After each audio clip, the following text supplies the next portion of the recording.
অন্তর্বর্তী সরকার সংস্কারের জন্য যে ৬টি কমিশন গঠন করেছে এর সঙ্গে জনগণের সম্পৃক্ততা নেই বলে মনে করছে সংস্কার পার্টি নামে একটি রাজনৈতিক দল। দুপুরে জাতীয় প্রেসক্লাবের সংবাদ সম্মেলনে নতুন এই দলটির নির্বাহী আহ্বায়ক অবসরপ্রাপ্ত মেজর আমির মোহাম্মদ আফসারী বলেন, ৬টি কমিশনের মধ্যে ৩টি একই ধরনের, দেশে কার্যকর সংস্কার আনতে মানবতা, বস্ত্র, খাদ্য, নিরাপত্তা, বাসস্থান, স্বাস্থ্য, শিক্ষা, পরিবেশ, বিনোদন ও যোগাযোগ ক্ষেত্রে 10টি আলাদা স্থায়ী কমিশন গঠনের দাবি জানায় দলটি।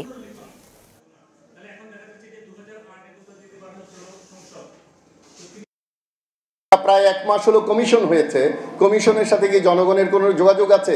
এটা স্থাপন করা দরকার। 6টা কমিশন করা হয়েছে কিসের উপরে ভিত্তি করে?